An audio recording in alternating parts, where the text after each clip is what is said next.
Pemimpin pusat dan daerah selama 79 tahun belum tahu penyebab dan solusi banjir. Saya akan bacakan penjelasan Bapak Dirjen Sumber Daya Air. Saya menamakan pengelolaan banjir ini ada dua. Bagaimana menata perilaku air dan bagaimana menata perilaku manusia. Menata perilaku manusia ini yang agak sulit. Sebetulnya permasalahan yang timbul disebabkan pertumbuhan penduduk, sehingga otomatis penduduk akan mengeksploitasi sumber daya alam maupun mengeksploitasi ruang untuk air secara masif.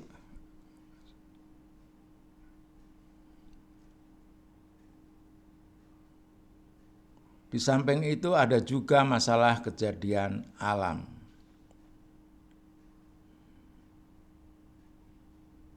Hal tersebut menyebabkan terjadinya keseimbangan daerah aliran sungai terganggu. Ini antara run-off dan infiltrasi, bisa berefek pada banjir dan bisa mengakibatkan terjadinya kekeringan. Yang perlu kita perhatikan kalau ini berlanjut terus,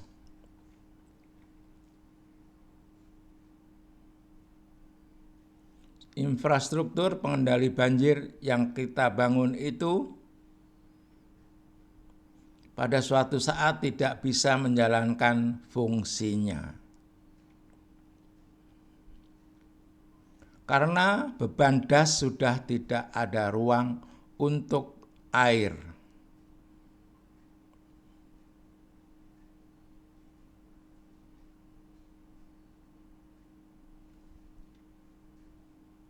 Kita mengilustrasikan bahwa walaupun suatu das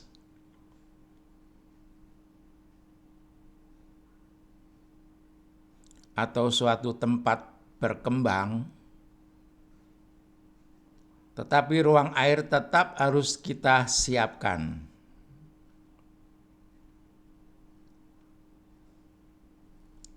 Di IKN kita sudah menerapkan konsep zero delta Q, zero delta Q kebenaran absolut, di mana sistem aliran air limbah terpisah menjaga kualitas air, terpisah dari air drainase atau limpasan air hujan.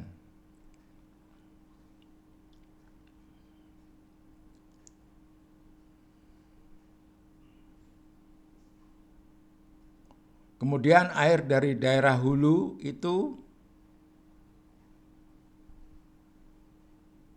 ditampung lewat embung-embung, waduk-waduk, kolam.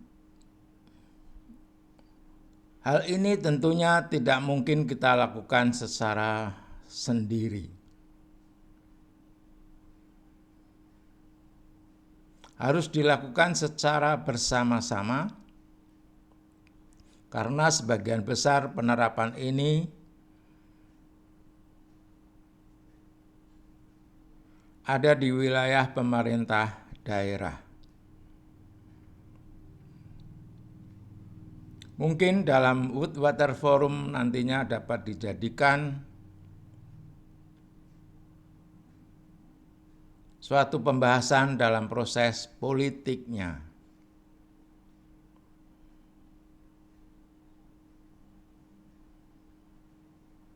Nah, ini mencegah banjir. Kalau yang dilakukan sekarang, pengendalian banjir itu, programnya pengendalian banjir justru meningkatkan banjir meningkat. Kalau ini mencegah banjir di masa depan, Zero delta Q ini banjir menurun.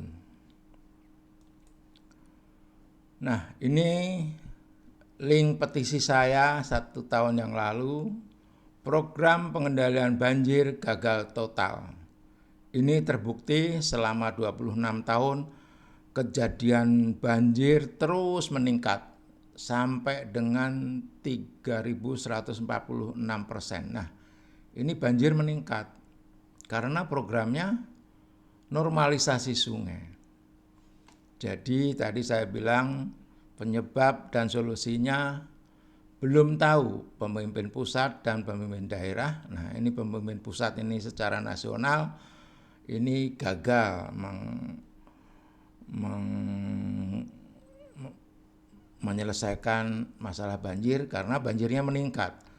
Masa ada program untuk pengendalian banjir tapi banjirnya malah meningkat? Harusnya kan menurun. Jadi yang benar zero delta Q akan menurunkan banjir karena sesuai dengan Al-Quran.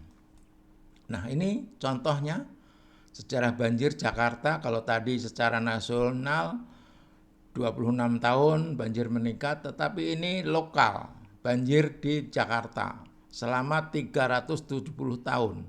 Ini tadinya jaraknya puluhan tahun ini antara banjir yang satu dengan banjir yang lainnya, tetapi sekarang setiap tahun banjir, bahkan setahunnya terjadi sampai beberapa kali banjir. Ini bukti. Jadi normalisasi sungai itu bukan solusi banjir. Ini banjir makin meningkat. Ini data Januari 2001, kondisi Ciliwung kian menyayat hati.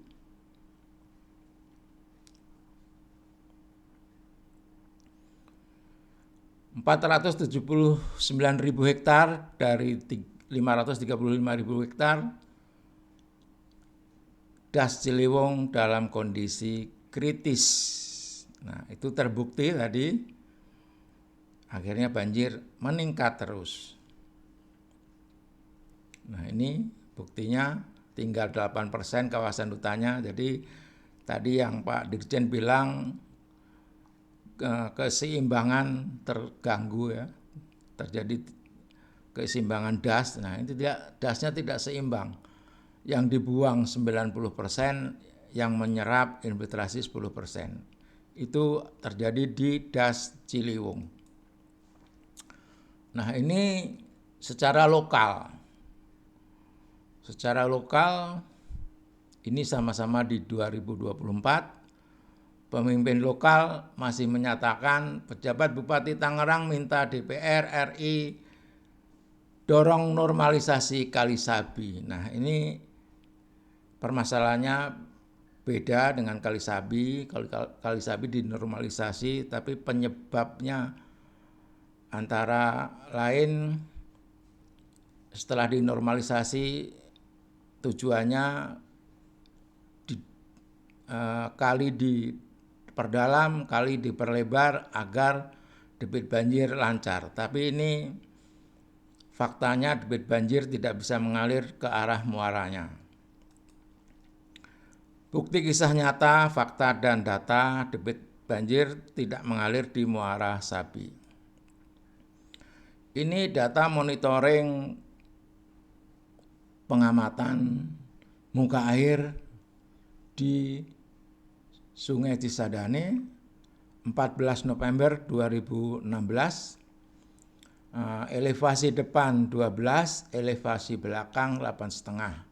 Dengan debit 271 meter kubik per detik. November 14 tahun 2016.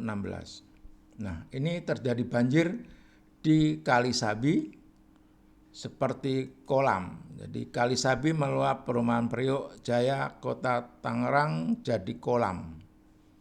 Senin 14 November 2016. Nah, ini banjir di Tangerang dengan informasi setelah 3 hari lagi, setelah 3 hari banjir tadi 14 November, Nah, sekarang 16 November. Jadi banjir tetap menjadi kolam di Priok. Ini terbukti 3 hari 3 malam debit banjir tidak surut karena tidak dapat mengalir di muaranya.